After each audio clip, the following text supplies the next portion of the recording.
Welcome to the Catches You podcast. Today's guest is Ray Ricker, positional coach with the Philadelphia Phillies. Ray, thanks for coming on today. Excited to have you. Really excited to talk some catching. Yeah, no, appreciate it. Thanks for having me on. So, biggest thing that I wanted to kind of get into, and one thing I always like asking catching coaches and guys when we first talk is, what are your favorite things about coaching the position that really kind of get your brain going and get you working? Yeah, no, I really enjoy the leadership aspect of it. Really enjoy that. It's the only position that you're involved in every single play. I mean, obviously now with all the metrics, I really love throwing. I mean, receiving's obviously the hot topic, lately with everybody. And I mean, it's just everything. If you take a play off, you're noticed. So just being engaged in that play every single play. I mean, there's no position like it, and that's what I really love about it. No, I agree. I think it's funny. It's such a position that the faults and the positives, the pros and the cons come out so quick. The funny thing is when I go to a game and I watch, some young catchers, you hear coaches like, that's not right. It's like, well, what do you think he should do to change it? Well, I don't know. I'm not a catching guy, but that doesn't look right. And it's funny because, a shortstop in a youth game may have 5-6 defensive chances to impact the game. And, he may make a mistake, but it's not highlighted. Whereas if a catcher has an issue or has something that maybe is a little bit of a deficiency, it gets noticed right away.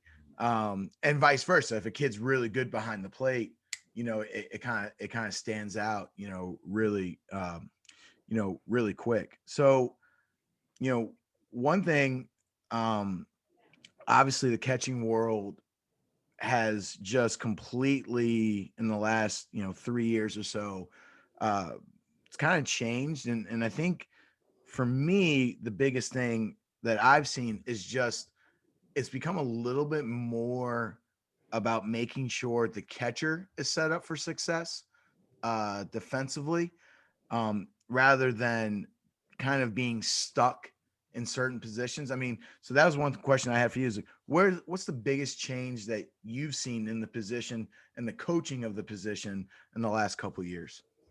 Yeah, I mean, I graduated high school in '99, so I mean, my high school practice was basically we hit in and out. I catch the ball, flip it to the coach, he'd hit the fungo, and that'd be done with it. I think now, and there was never really a catching coach anywhere. It was Right. kind of like I got a DVD from Baseball World, and Right. did those in my basement. But I think now with the specific receiving drills, blocking drills, there's catching coaches. I think just more setting, like you said, setting them up for success, and just kind of knowing the game a little bit more. It is one of those positions, like you mentioned earlier, that it's highlighted. Like a shortstop can miss a ball, and it's but you drop one ball behind the plate, and it's the end of the world. I mean, we handle the ball so many times, and that's the thing, is being engaged on every single play. But I think the biggest thing is just the athleticism of the catchers. Before, it used to be like, oh, he's fat, he's out of shape, put him behind the plate. And now you see, at the big league levels, these guys are former shortstops transitioning to behind the plate. So you see a lot more athleticism. And, that's the biggest thing, is you hate coaching the athleticism out of the kid, no matter what position he plays. But now I think the athleticism out of the catcher is just becoming, that much more greater. No, I think that's a great point because, I get to work with a lot of youth catchers and a lot of younger players, and, the best athletes, they all want to play shortstop or, maybe move to center field. And sometimes it's funny. It's like you hear a common thing like, well, he's too athletic to be back there. But then you look at the big league level and it's the exact opposite. You're trying to find the best athletes that you can and get them behind the plate. Obviously, a guy like Buster Posey played 9 different positions in one college game, and he's been a staple behind the plate. You mentioned shortstops moving to behind the plate. I've been absolutely blown away watching Nola catch. He's only been catching like 4 years. Just wicked athletic back there. So I think that I think it's so funny that you said that, you don't want to take the athleticism out. And it's like that stigma of the big catcher behind the plate, oh, he can't run, or, oh, we'll put him back there so we can run for him when he gets on base. That's kind of going away, but still hasn't trickled all the way down to, the youth level where kids are like, I want to get back there and, and be a plus athlete. Yeah, and that's the thing. I mean, you handle it so many times. It's like the shortstops always, and in college where I came from, it's you want to have, on the infield, you want to have four shortstops. In the outfield, you want to Right. have three center fielders, but it's always that catcher. It's like if you lose your catcher during the season in the college season, it's going to be a tough year. Like Right. you have to have some guys, and it's the one spot. If you lose your shortstop, like your second baseman can chip over, something can happen. You lose that catcher, and you don't have a good number one and a good number two, and that guy goes down, like you're in for some trouble on that year. No, I agree. And it's funny because it seems like so many people, until they get to college where they're playing, a ton of games, don't necessarily find the value in having more than one stud catcher, right? Like most teams, like even in high school, you have one catcher, and then your backup's kind of whatever. Normally, if your backup's really good, he's playing third base, or, but he's not, people don't necessarily like interchange their catchers, uh, at the high school level or even at the youth level where, you have 5 games in a weekend, you get, 2 pool games and a playoff game, and then, 2 playoff games. So you're playing 5 games, and, you routinely see catchers catch, 4, 5 games behind the plate because, coaches are like, well, it's a big drop off, Yeah. and, I was very fortunate the past couple of years in my high school program. I've had some just, uncommon talent, come through, my area. I've had, basically three different guys that will go on to play college ball, and 2 had signed with Power 5 conferences. And it, it forced me to not be lazy when it came to my catching in practice. You made a reference earlier about catchers flipping you the ball while you hit fungo and everything. And I think it was because I had so much talent behind the plate and I had a nice, healthy competition. It kind of forced me, even as a catching guy, to give those guys 30 minutes where they were able to get machine work in, or get some blocking work in, where it wasn't just, all right, catch pens, we'll figure it out there, team D, and that's all you get. But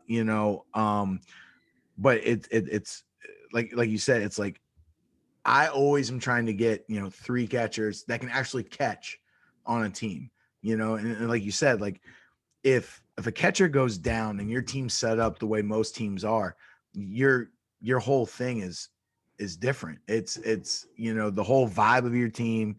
You mentioned leadership, or like everything changes very quickly. Not saying other positions, right, don't impact it, but because the catching position, like you said, handles the ball so much, it's just highlighted so very quickly. No, I think that's, it's a great point. Yeah, and it also affects your pitching staff too, because I mean, everybody puts all their time into their pitching staff. If that guy in the bump doesn't feel comfortable throwing that breaking ball in the dirt and having that catch and go get it, or he doesn't feel if that catcher keeps losing strikes and that umpire behind him is not raising his right hand, now that pitcher, who's, as we catchers know, those pitchers, we got to kind of baby him a little bit. And if he thinks that's a strike and he's not getting that call and he thinks it's because of the catcher, now it's a whole different set of problems. Right. No, and I mean, and that'll happen. That happens all the time where, you get certain kids that, want to throw to only one guy, and, and it's, and like I said, it's sometimes because I think the position still hasn't gotten that, lack of a better word, that sexiness to it. You start seeing more kids kind of, gravitating to, infield, or, wanting to play center or pitching. Right. I think pitching has become, really, really cool. It's always been important, but it's been really cool, with certain companies that have, kind of unlocked kids, where now kids are throwing hard, like throwing mid 80s and throwing 90s now is like way more consistent than it's ever been. So it's for me when I watch that, it's like, I'm always so fascinated on how do I get more kids to want to catch. Um, because once they start catching, once they start realizing that they actually can control the game and they're way more involved in the game than they are in any other position, it's really hard to get some of those kids, from out behind the plate once you get them back there. Yeah, it takes a special person to put on the gear. I mean, you've got to love going home with the seams on your wrist and like your legs burnt from, the shin guard straps on your back. And, Right. it's just, you got to be a little special, a little kind of crazy, to kind of put the gear on, love doing it. And, obviously it's such a tough defensive position and, it's a mentally exhausting position with, everything as you keep going higher and higher that, sometimes your offense struggles and, we spend enough time banging balls around in the cage that, nobody wants to see their offense struggle, but nobody realizes the intrinsic value that you bring behind the plate that can sort of, supersede what you do, in the box. So it just takes Yeah. a special person. And kind of going off that, one of the best pieces of advice I ever got from a catching guy, and when I was younger, he basically said, hey, you like to hit? I was like, yeah, I like to hit. And he's like, are you good at him? Yeah, I'm okay, And he goes, all right, cool. How many pitches do you see as a batter in a game? And I was like, probably not enough, but he was like, he's like maybe 9. He's like maybe 6, maybe have a long day in the box and it's like 12 plus. I'm like, yeah. He goes, how many you see as a catcher? 100, 120. He's like, you can't ever let 9 pitches dictate 120 as a cat. And that's kind of like, don't, people always talk about don't take your at bat into the game defensively. You can get lucky and the ball not come to you playing in a position. But as a catcher, Yeah. it's as soon as the first pitch happens, you are going to be involved defensively in that next inning. The ball's not just finding you; it's coming to you.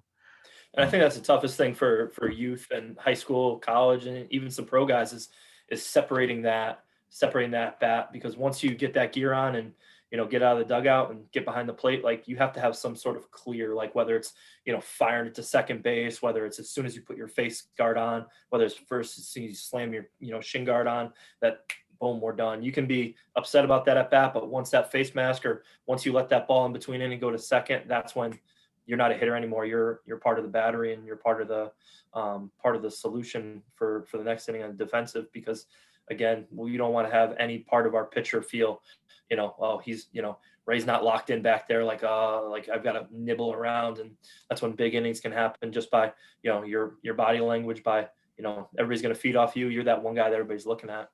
Right. It's a huge difference between 1-0 in the count and 0-1, and if you're not mentally locked in, you're going to go 1-0 more than you're going to go 0-1 for sure. Yeah, absolutely. So wanted to talk one kind of small thing mechanically with you.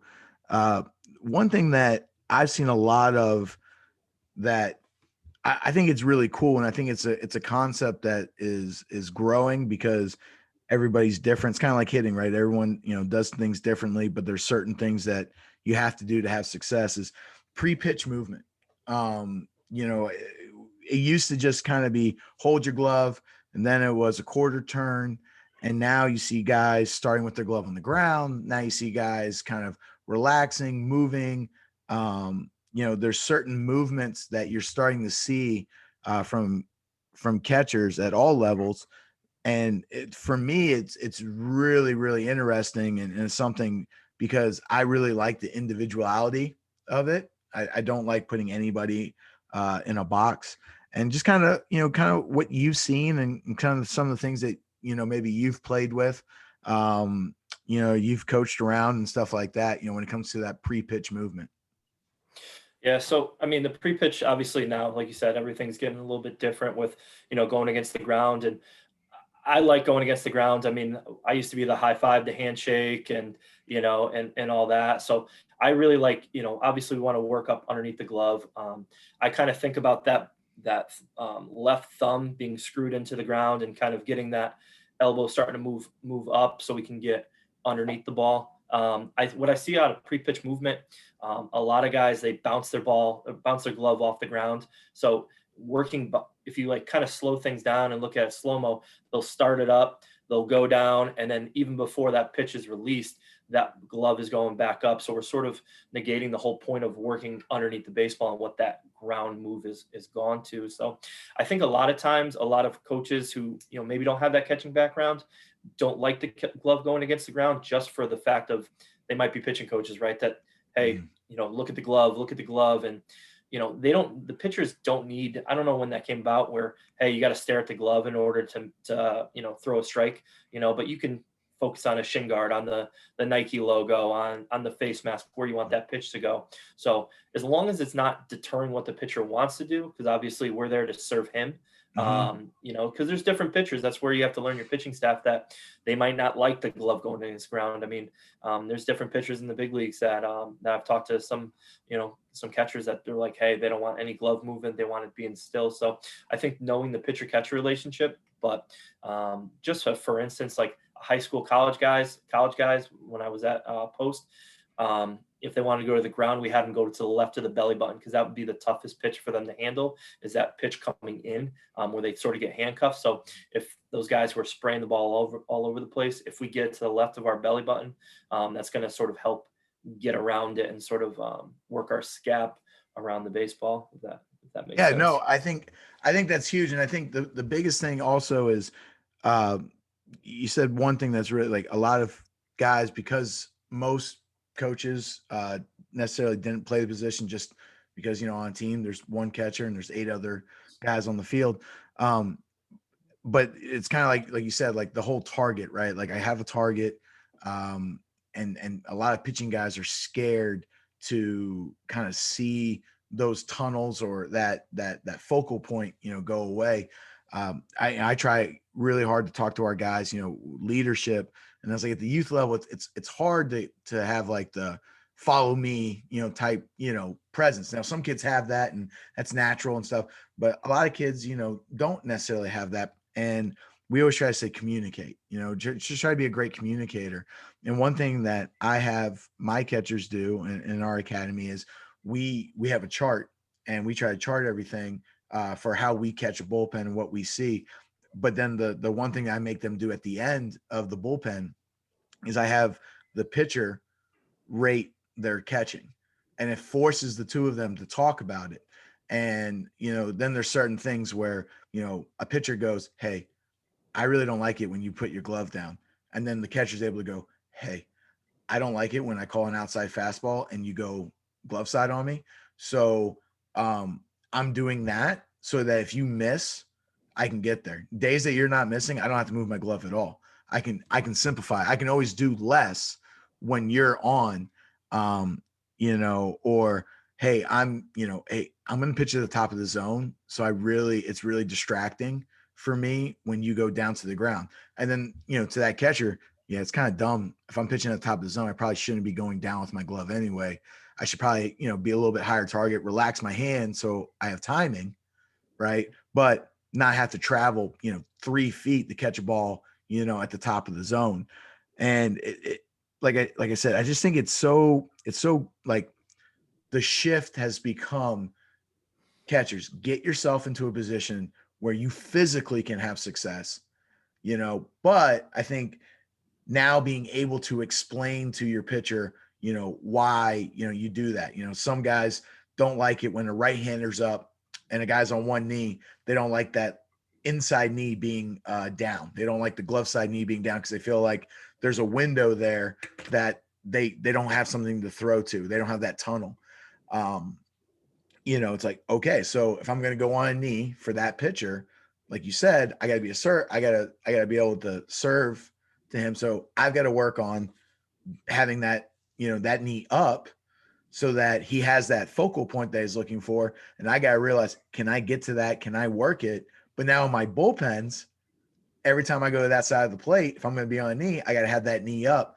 And now I can get reps that's going to allow me, to kind of push myself and also make it game-like, and like I said, I think the conversations are starting to be more dialogue between catcher and pitcher, and not so much the pitcher just telling the catcher what he wants and the catcher just being like, yeah, sure, no, we got it. I think now there's a little more information where he's like, I can do that, but if I do this, I think I could help you more. Yeah, no, and that's an awesome point. I mean, because at the higher levels, at our level, like we've got the data to prove it. We've got cameras set up on cameras, and we can show them, hey, we're going to get that pitch more times than not, and vice versa. I think at the high school, college level might be a little more difficult, but I mean, if that guy's raising his right hand, it's like, hey, just keep following me, man. I'll get that pitch for you. Let's go. And every pitching coach, whether you're old school or whatnot, it's like, hey, pitch down in the zone, pitch down in the zone. It's like, well, if I can get that glove to the bottom of the zone and work up, I'm helping you out. I'm doing what the pitching plan you want is. Like, may Right. go look a little bit different, but it doesn't matter what it looks like from a catching perspective. It matters what the guy behind me, if he's raising that right hand, we're getting that Right. call. So, I mean, it kind of doesn't matter like stylistic what it looks like. It just matters like, is it working? And, you don't want to cookie cutter anybody, and you don't want to, again, coach the athleticism out of it. But, I think that's a great point, like putting the dialogue back into it, where it's like catchers for a lot of times just felt like, I mean, just a backstop back there, like just stick your Right. glove up and, do what I tell you to do. Now it's like, it's more that conversation. Right. Yeah. No, I think, like I said, it's such a fun time to kind of be in the catching world, just because a lot of this information's happening, and it's great because there's, anytime there's pushback on something, that's when it's a good point, right? Like when, if you're, committed to what you think as, how things should be done, and someone else is, and there's a conversation there and both people can make points, that's when, things start getting hammered out. And that's what I really enjoy, having conversations and just being like, okay, well, why don't you like this? What about this? And, and then I go, and I always say, just don't tell me for style, like, it's all about functionality. So if I can get this to be functional for you, and I love the term raise the right hand. If I get that right hand raised, that's the thing that I want to be working on. And, and I want to work together with you on how to do it. So I think that's an awesome way to think about it. It's being able to go back and forth. Like I said, I absolutely love that thought process. So last thing, I know it's Thanksgiving week. I don't want to keep you too long, but last thing I think this would be kind of cool is, just because there's so many people back there that don't have the catching background. You have the high school coaches, you got college coaches, you got showcase coaches, right? And everybody goes to the pop time, right? And everyone, because that's the one metric that everyone can do sort of easily, everyone understands it, right? Well, I think it's funny. I see tweets and stuff on social media all the time.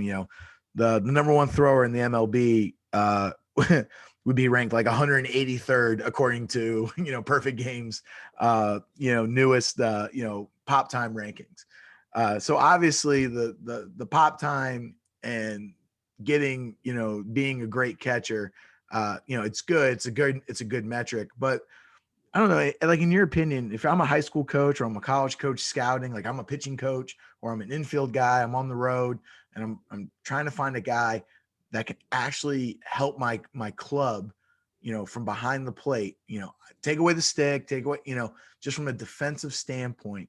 Because I see a lot of times, you colleges will bring in like three dudes, guys mash, and then it's like the one guy who can receive, can't throw. That's the guy that starts every game Yeah. because the pitchers love throwing to him. So, maybe just a couple of things that you see, like when you are out and you're watching a game, on how to know that a guy can catch, receive, and help your club, from behind the plate. Yeah, no, I mean, I love big, strong, athletic kids that can throw the absolute, crap out of the baseball. But like you said, like pop time and these high school pop times, like, yeah, is it ridiculous? Sure. I mean, you have to have a lot of things going right, whether it's velocity, whether, to get a good pop time, it's got to be velocity, or you have to have an absolute quick exchange. Where I think like with, programs like Driveline, things like that, I think you can build arm strength out of guys, and with throwing programs, and as guys mature, they're going to get better arms. I think training transfer Like you're looking at tenths of a second, and that's really tough to kind of train and manipulate those tenths of a second.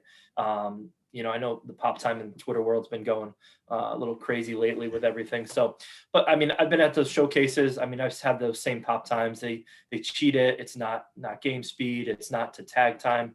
And I think that's where kind of some guys get in trouble where, they could throw a 1.8, but it's a 1.8 way up here and they got to come throw a tag down. So being accurate with it kind of means a lot more than, throwing that absolute pop time. Cause you'll go see, games play or, you'll go, in college or high school and those guys who aren't throwing it, with that velocity are getting guys out. So Right. there's more than one way to get those, throw those runners out. And, as you keep going higher and higher outside of college and pro, that you run less and less because, you're going to try to bash a little bit more. But Right. What I'm looking for out of catchers is guys who like just love being behind the plate, guys who are blocking up baseballs, guys who just have that mentality that, that football or that hockey mentality where they're going to go and be an absolute animal back there because catching is not a glamour position. It's not that glamour wide receiver position. Like, yeah, you get to put on the gear, you might have a custom glove or whatnot, but it's a dirty position that you've got to be ready to, kind of take a ball in the throat and get up and nobody wants to see you cry about it, Right. where, shortstop can, trip on his shoelaces and everybody runs out and, you're going to take one direct in the cup and, rub dirt on it and you're good, so if you're not tough, it's a tough position to play. So that's where I think it's tough falling in love with the showcase setting of identifying a good catcher because they're not catching that guy that they've caught. You don't have that relationship built. So that's where it may take a lot more time, but that in college and high school, you're going to win being strong up the middle. If you're not Right. really good behind the plate, if you're not really good shortstop, really good in center field and obviously on the mound, it's going to be tough getting wins and collecting them because those are all the strong teams have that. But I want a defensive first catcher because if I can do some things offensively and that catcher can, create a good at bat, then he's going to bring so many more times because he's like you said earlier, he's going to have 120, 150 pitches per game that I don't care what he does with those 9. If he's a productive out, I mean, law of averages, he's going to get at least a hit 2 every 10 at bats. So, Right. just try to pick and choose. But I like those leadership and kind of talking to the coaches, kind of seeing where he trains, seeing how invested he is in the position. Those are all things. And if he's that guy in high school catching every game, like maybe he's the best guy, but maybe he's that guy that, the pitchers really love throwing to. And I talk about that when I was in college, like all the time, like be that guy that the pitchers are forcing me to play you. Like if it's at 50-50 and I go to my ace and I'm like, hey, who do you want? You want, Jack or Ray? And he's like, oh, I really want Jack. Then guess what? Right. Jack, you're playing. Right. So be that guy that they want you to play. Yeah, no. And I think, especially in that showcase setting, when you're not catching tons of bullpens with these guys, it's sometimes like, who are those catchers that it doesn't bother, like, hey, all of a sudden that guy's ball runs or that guy's slider does something that he had never seen before. Who are the guys that you don't know? Like, the presence. And I always get, I always like it when I watch a kid catch and, he has no idea who these guys are, but at the same time, he doesn't show it. Like there's no, like, it just, there's such a presence and there's such a calmness, he's so secure who he is back there that, there's a mistake made. It's not the end of the world. It's just, okay, that happened. All right, let's move on. Let's get to the next pitch and let's roll. Yeah, and even in that showcase setting, when those guys see radar guns pop up and they know college coaches are there, that slider might do a little bit more with it. That fastball is gonna have a little more giddy up on it. So how do they handle that? And it's tough to quantify that it factor, but obviously when you see it, you see it, and that's what we're all trying to look for and trying to get. But it's the calmness of receiving those pitches that they're not stabbing, and it's kind of everything seems easy and nothing overwhelms them because as they go up, it's gonna go. You don't have that hour and a half time limit game, that 2-hour time limit game. You're there 4 hours before the game. You're taking BP. You've got your drills and kind of things. And then you just played the night before too, and you had a 3 hour bus ride to get up there. So, it's just, you just take a lot more of a beating. So that's where the mentality comes in, that you really got to love this game in order to keep playing it after high school into college. And then you really have to have that next year to take it to the professional level. Nah, man, I couldn't agree more. This has been great. Really appreciate you coming on. Like I said, enjoy Thanksgiving with your family. Today on the Catcher U podcast, we had Ray Ricker, positional coach, catching with the Philadelphia Phillies.